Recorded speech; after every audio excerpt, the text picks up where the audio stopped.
नमस्कार, सुबह के 9 बज चुके हैं। गुड मॉर्निंग इंडिया के इस खास शो में आपका बहुत बहुत स्वागत है। मैं हूं आपके साथ जया कौशिक। तो शुरुआत होने जा रही है G20 समिट की, जिसकी तैयारियां जोर शोर से हैं और आज पहुंच रहे हैं अमेरिकी राष्ट्रपति जो बाइडेन।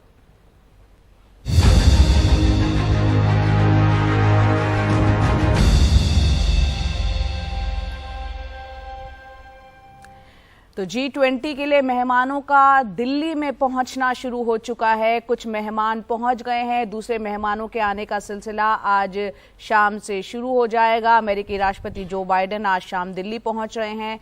खास बात यह है कि राष्ट्रपति बनने के बाद जो बाइडेन का ये पहला भारत दौरा है। इस दौरे में वो G20 सम्मेलन में शिरकत करने के साथ साथ पीएम मोदी के साथ बायलैटरल टॉक्स भी करेंगे। ये वार्ता जो है कल होनी है। माना जा रहा है कि इस वार्ता में भारत अमेरिका के बीच बढ़ते सहयोग को और विस्तार दिया जाएगा। इन सब में सबसे अहम है भारत में अमेरिकी राष्ट्रपति का सुरक्षा घेरा भी। काफी तैयारियां यहाँ पर की गई है। उमाशंकर सिंह इस वक्त हमारे सहयोगी हमारे साथ जुड़ रहे हैं इस पे ज्यादा जानकारियों के साथ। उमा, G20 समिट अब शुरू होने जा रहा है, किस चीज पर फोकस रहने वाला है इस बार, जिसकी मेजबानी भारत कर रहा है? अमेरिकी राष्ट्रपति संग प्रधानमंत्री का जो बायलैटरल टॉक्स है कल, उसके बारे में भी थोड़ा डिटेल में बताएं।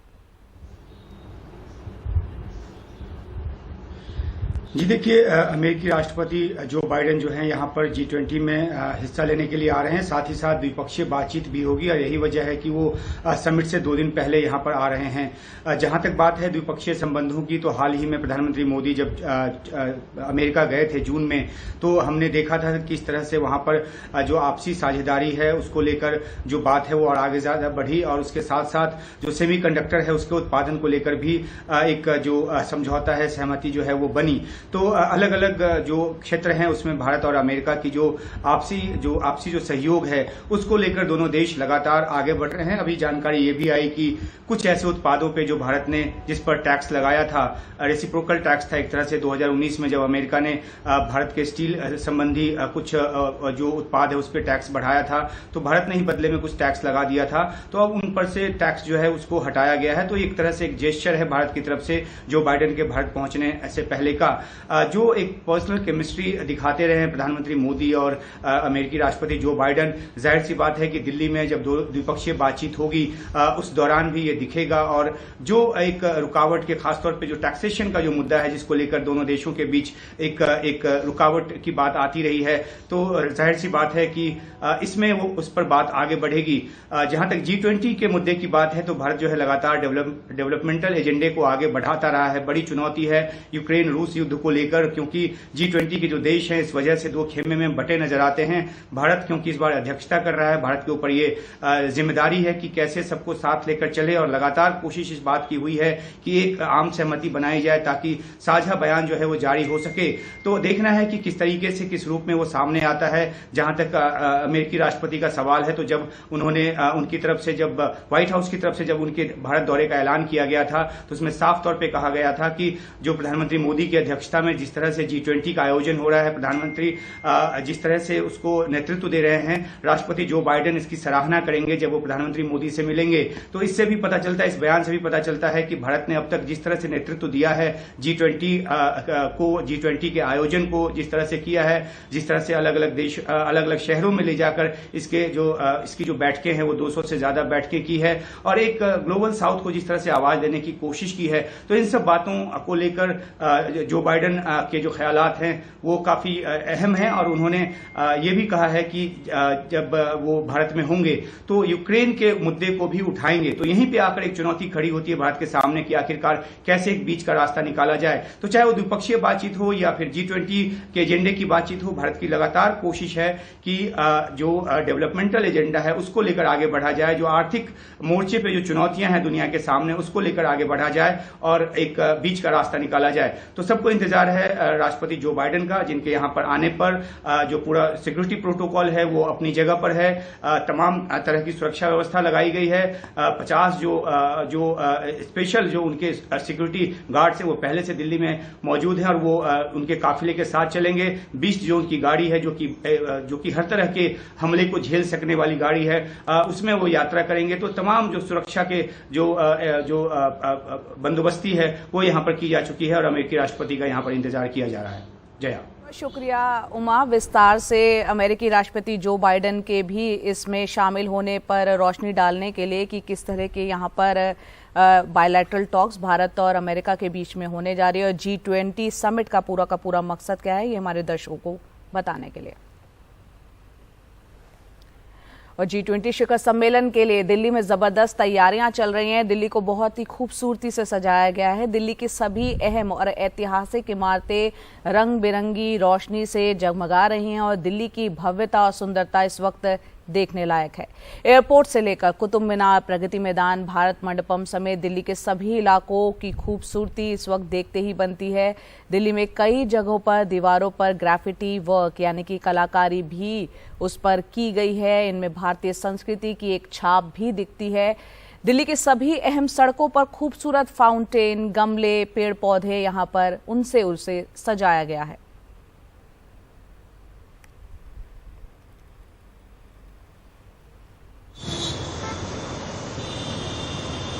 और G20 शिखर सम्मेलन के लिए सबसे ज्यादा चर्चा भारत मंडपम की हो रही है। विदेशी मेहमानों के स्वागत के लिए ये पूरी तरह से तैयार है। भारत मंडपम अंतर्राष्ट्रीय सम्मेलन और प्रदर्शनी केंद्र है। भारत मंडपम पर नटराज की प्रतिमा भी स्थापित की गई है।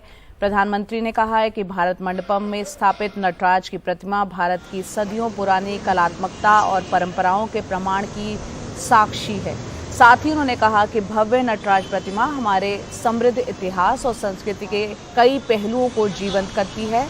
इंदिरा गांधी राष्ट्रीय कला केंद्र के मुताबिक ये प्रतिमा 27 फुट लंबी और 18 टन वजनी है। अष्ट धातु से बनी ये सबसे ऊंची प्रतिमा है। भारत मंडपम की सजावट में देश के हर राज्य के आर्ट वर्क का, उसकी कलाकारी का यहाँ पर इस्तेमाल किया गया है। साथ ही समिट हॉल के लिए विदेश से खास झूमर मंगाया गया है और फिलहाल भारत मंडपम और उसके आसपास का जो पूरा इलाका है वो आम लोगों के लिए बंद है। सुरक्षा के मद्देनजर इसकी सुरक्षा जो है दिल्ली पुलिस के साथ NSG और सेना के जवान भी कर रहे हैं। और G20 शिखर सम्मेलन के लिए दिल्ली की सभी ऐतिहासिक इमारतों पर खास सजावट की गई है। कुतुब मीनार को बेहद खूबसूरती से सजाया गया, साथ ही खास लेजर शो भी वहां चल रहा है। ये तस्वीरें आप देख रहे हैं रात के वक्त की कुतुब मीनार की। और इस सम्मेलन में शामिल होने जा रहे विदेशी मेहमानों की खातिरदारी का खास इंतजाम किया गया है। उन्हें सोने और चांदी के बर्तनों में खाना परोसा जाएगा। इनमें भी भारतीय संस्कृति की झलक देखने को मिलेगी। इन बर्तनों को बनाने वाली कंपनी के CEO के मुताबिक जनवरी 2023 में ही आयोजन की तैयारी शुरू कर दी गई थी। उन्होंने कहा कि लोकेशन के हिसाब से कटलरी डिजाइन की गई है, साथ ही विशेष महाराजा थाली भी बनाई गई है। तो दिल्ली में G20 शिखर सम्मेलन के जबरदस्त सुरक्षा इंतजाम भी किए गए हैं। दिल्ली के चप्पे चप्पे पर नजर रखी जा रही है। हजारों जवान दिल्ली की सड़कों पर तैनात है और लगातार ड्रोन से निगरानी की जा रही है। दिल्ली पुलिस और सुरक्षा बल मॉक ड्रिल में भी जुटे हैं। दिल्ली पुलिस के जवानों ने टीयर गैस रिहर्सल भी किया। और साथ ही आपको बता दें G20 समिट की सुरक्षा में दिल्ली पुलिस का सहयोग भारतीय सेना का डॉग स्क्वाड और बम निरोधक दस्ता भी कर रहा है। इनका काम होता है एंटी सैबोटेज ऑपरेशन को अंजाम देना। ये पहले उस इलाके को पूरा सैनिटाइज करते हैं, फिर उसे एंटी सैनिटाइज करते हैं और कहीं बम मिला तो उसे डिफ्यूज करते हैं। इस दौरान सेना के करीब 15 से ज्यादा ऐसे डॉग सक्रिय रहेंगे जो कि विस्फोटक सामग्री रहने की स्थिति में उसे सूंघ कर तुरंत सबको अलर्ट कर देंगे। G20 शिखर सम्मेलन को लेकर सोशल मीडिया पर भी जबरदस्त चर्चा है, लेकिन कई यूजर्स G20 के हैशटैग का इस्तेमाल कर भारत विरोधी अभियान चला रहे हैं। गलत जानकारियां फैलाई जा रही हैं। इसको लेकर सुरक्षा एजेंसियों ने सतर्क भी किया है। कई सोशल मीडिया अकाउंट ब्लॉक किए गए हैं।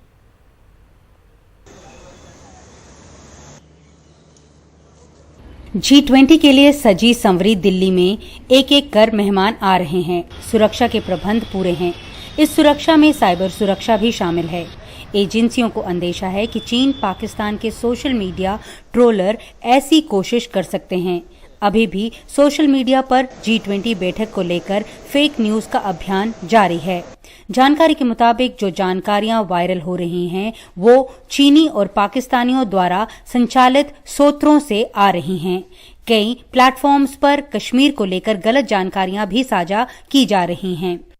इनमें ऐसे कई अकाउंट्स हैं जो ब्लॉक किए जा चुके हैं।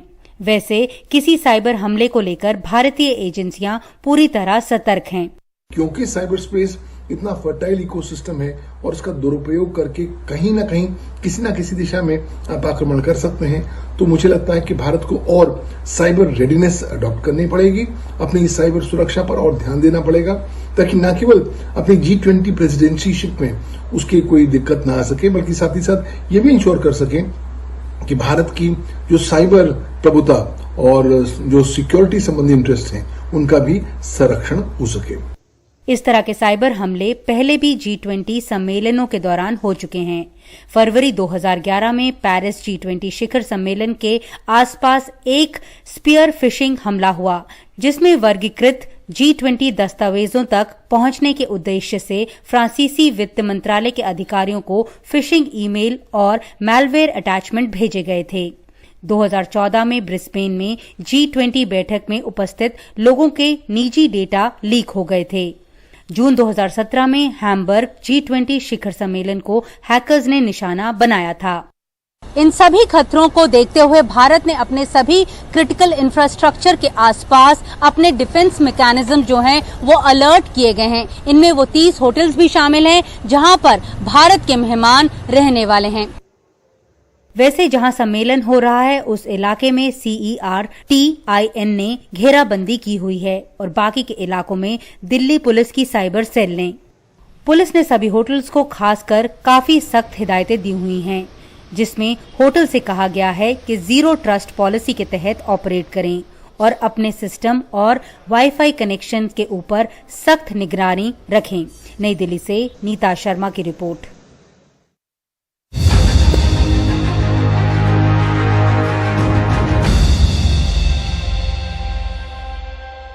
Co-presented by doctor ortho Ayurvedic oil and capsule, अब दर्द भी घुटने टेकेगा। Co-powered by Ashray presents Golden Grande, the big destination, or Think Cladding, Think Alstone. State partner, Government of Uttar Pradesh.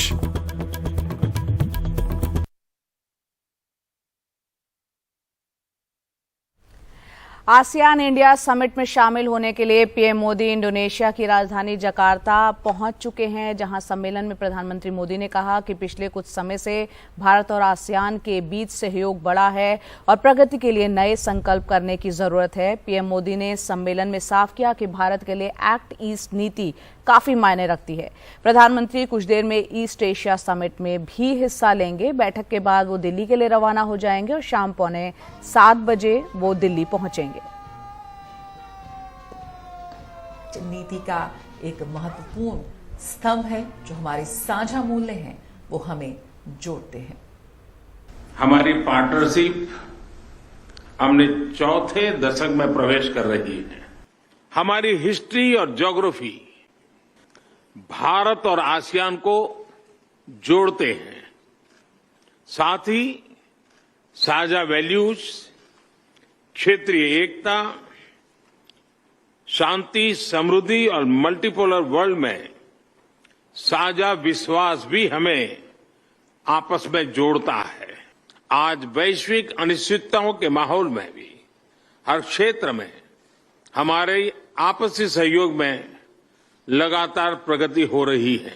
वसुधैव कुटुंबकम, one earth, one family, one future की यही भावना भारत की G20 अध्यक्षता की भी थीम है। 21वीं सदी एशिया की सदी है, हम सबकी सदी है। इसके लिए आवश्यक है कि हम एक rules based post Covid world order का निर्माण और मानव कल्याण के लिए सबका प्रयास, फ्री और ओपन इंडो पैसिफिक की प्रगति में और ग्लोबल साउथ की आवाज को बुलंद करने में हम सबके साझे हित है। मुझे विश्वास है कि आज हमारी बातचीत से भारत और आसियान क्षेत्र के भावी भविष्य को और सुदृढ़ बनाने के लिए नए संकल्प लिए जाएंगे।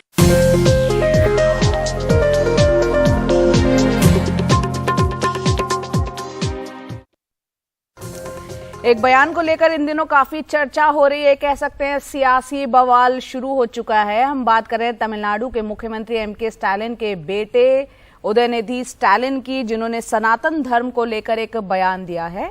मंत्री परिषद की कल एक बैठक हुई जिसमें प्रधानमंत्री ने कहा कि उदयनिधि स्टालिन के बयान का ठीक से जवाब दिया जाए। उदयनिधि स्टालिन ने सनातन धर्म की तुलना डेंगू, मलेरिया और कोरोना से की थी। उन्होंने कहा था कि सनातन का विरोध नहीं बल्कि उन्मूलन करना हमारा पहला काम है।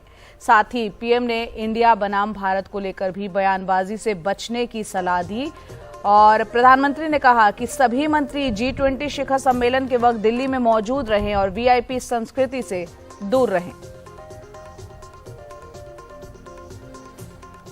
के नेता अगर मिस्टर परमेश्वर ये कहते हैं और आपके अलायंस सहयोगी उदय निधि ये कहते हैं कि हिंदू धर्म एक डिजीज है, तो मैं याद दिलाना चाहता हूं कि एटम बम के आविष्कारक रॉबर्ट ओपेनहाइमर को गीता में प्रेरणा नजर आती है। एटॉमिक स्ट्रक्चर देने वाले नील्स बोर ने अपनी किताब में लिखा है कि मैं उपनिषदों को पढ़ता था। रॉकेट साइंस के फादर वर्नर वॉन बॉन के गुरु हरमन ओबर्ट ने लिखा है कि मैं वेदों को पढ़कर चीजों को लेता था। वर्नर हाइजेनबर्ग, जिसने अनसर्टेनिटी की थ्योरी दी, उसने अपनी किताब में लिखा है कि गुरुदेव रविन्द्रनाथ टैगोर से डिस्कशन के बाद उसे वो कॉन्सेप्ट पूरी तरीके से क्लियर हुआ। मान्यवर, अगर इन सारे लोगों को इसमें ज्ञान नजर आ रहा है और इस कांग्रेस के लोगों को और इस गठबंधन के लोगों को इसमें डिजीज नजर आ रही है, तो डिजीज इनके दिमाग में आ गई है, उसमें नहीं है। आगे बढ़ते हैं। राष्ट्रीय स्वयंसेवक संघ के प्रमुख मोहन भागवत ने आरक्षण को लेकर एक बयान दिया है। उन्होंने साफ कहा कि जब तक समाज में भेदभाव है तब तक आरक्षण जारी रहना चाहिए और संविधान में दिए गए आरक्षण का संघ समर्थन करता है। मोहन भागवत नागपुर में एक कार्यक्रम को संबोधित कर रहे थे, जहां उन्होंने कहा कि आरक्षण केवल वित्तीय या राजनीतिक समानता सुनिश्चित करने के लिए नहीं बल्कि सम्मान देने के लिए भी है। भेदभाव झेलने वाले समाज के कुछ वर्गों ने 2000 साल तक परेशानियां उठाई हैं, तो क्यों ना हम यानी जिन्होंने भेदभाव नहीं झेला है वो 200 साल तक कुछ दिक्कतें उठा सकते हैं और जब तक हम उन्हें समानता नहीं दे देते तब तक कुछ विशेष उपचार तो होना ही चाहिए और आरक्षण उनमें से एक है। हमने अपने ही समाज के बंधुओं को सामाजिक व्यवस्था के तहत पीछे रखा। उनका जीना पशु समान हो गया तो हमने चिंता नहीं की और ऐसा कम से कम 2000 वर्ष चला ही है। धीरे धीरे उनको अपने बराबरी में लाने तक उनको कुछ विशेष उपाय करने पड़ेंगे। ऐसा वो आरक्षण लागू किया है। इसलिए जब तक वो भेदभाव है तब तक उसको चालू रहना चाहिए। संविधान सम्मत जितना आरक्षण है उसको हम संघ के लोग तो पूरा समर्थन देते हैं। और अब बात कर रहे हैं मध्य प्रदेश की, जहां चुनावी बिसात में जिलों का ऐलान जारी है। 40 दिन में चौथे जिले मैहर का ऐलान हो गया है। कमलनाथ सरकार गिरने से पहले नागदा, मैहर और चाचौड़ा को जिला बनाने का ऐलान किया गया था। शिवराज सरकार ने नागदा और मैहर पर मोहर लगा दी है और श्रेय बीजेपी को मिल गया। लेकिन सवाल यह है कि इन जिलों से क्या फायदा होगा और क्या सरकारी खजाना इन्हें चलाने के लिए काफी है। आइए देखते हैं इस पे हमारे सहयोगी अनुराग द्वारी की ये रिपोर्ट। आज मां का आशीर्वाद लेके मैं ये घोषणा कर रहा हूं कि मैहर को अब जिला बना दिया जाएगा। आज से ही हम मैहर को जिला बनाने की कार्रवाई प्रारंभ कर रहे हैं। घोषणा नहीं, कार्रवाई प्रारंभ कर रहे हैं। 15 अगस्त को रीवा जिले का हिस्सा मऊगंज मध्य प्रदेश का 53वां जिला बन गया। इससे पहले 28 जुलाई को उज्जैन का हिस्सा नागदा को जिला बनाने दावे आपत्ति मांगने की अधिसूचना जारी हुई। 25 अगस्त को छिंदवाड़ा के पांढुर्णा को जिला बनाने के लिए दावे आपत्ति की अधिसूचना निकली। 5 सितंबर को मैहर को मध्य प्रदेश का 56वां जिला बनाने का ऐलान हुआ। 40 दिन में सरकार ने 4 नए जिलों का ऐलान कर दिया। वैसे अभी 1.5 दर्जन जिलों की मांग है। मध्य प्रदेश सरकार पर फिलहाल 3,70,000 करोड़ रुपए के आसपास का कर्ज है। हर महीने राज्य का खर्च औसतन 25,000 करोड़ रुपए तक पहुंच गया है। जानकार कहते हैं एक जिले के गठन में अनुमानित खर्च 500 करोड़ रुपए से ज्यादा का है। विशेषज्ञों का मानना है कि छोटे जिलों में प्रशासनिक कामकाज जल्दी और बेहतर होता है। जनता के साथ प्रशासन का संवाद बढ़ता है। कानून व्यवस्था नियंत्रण में रखना आसान होता है। सरकार का राजस्व बढ़ता है। लेकिन दूसरी तरफ तर्क ये है कि इससे खजाने पर बोझ बढ़ता है। ये सत्ता के विकेंद्रीकरण का विकल्प नहीं है। नया जिला मुख्यालय बनने से वहां रहने की लागत बढ़ती है, महंगाई भी। आज के ज़माने में ट्रांसपोर्टेशन इतना सुगम हो गया है कि और सड़कें इतनी बन गई हैं कि जो दूरियां कोई ज़्यादा महत्व रखती नहीं है। तो यदि लोगों को दूर जाने के बजाय पास में ही ज़िले में काम हो जाएगा, ये कोई आधार हो तो ये कोई ठोस आधार नहीं है।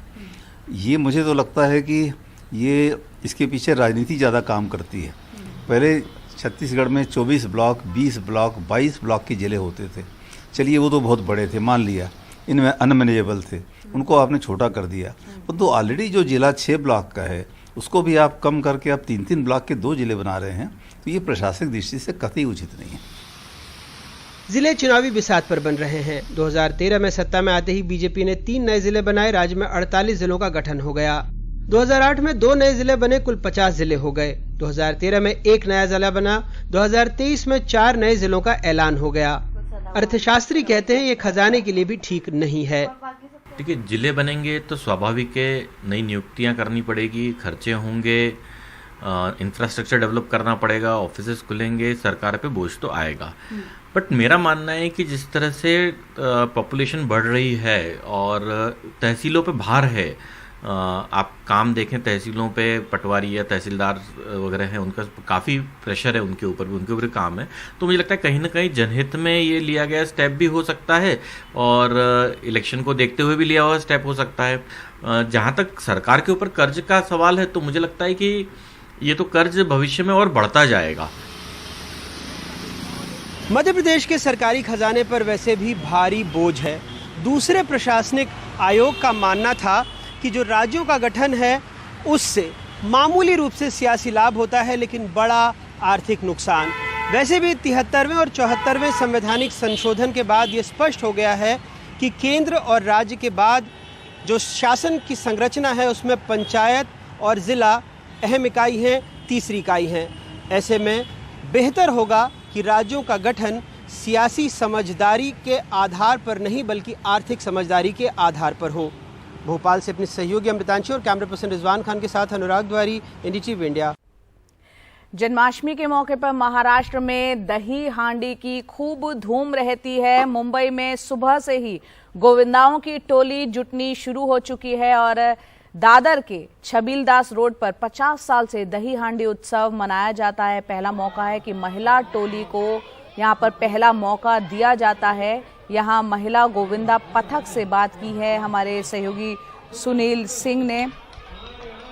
आप तस्वीरों में देख रहे हैं किस तरह की धूम यहाँ मुंबई में गोविंदा आलारे की गूंज रहती है और जन्माष्टमी के इस मौके पर महाराष्ट्र में दही हांडी का उत्सव यूं मनाया जाता है। जो तस्वीरों में आप देख रहे हैं दादर की ये तस्वीरें हैं। काफ़ी संख्या में भीड़, गोविंदाओं की पूरी टोली जुटती है। महिलाओं को आप देख रहे हैं बड़ी संख्या में झूमती, गाती, नाचती आपको नज़र आ रही हैं। कुछ देर में हमारे सहयोगी सुनील सिंह जुड़ेंगे और बताएंगे वहाँ किस तरह का माहौल है। और लगातार आप तस्वीरों में देख सकते हैं रौनक दादर की इस वक्त आप देख रहे हैं।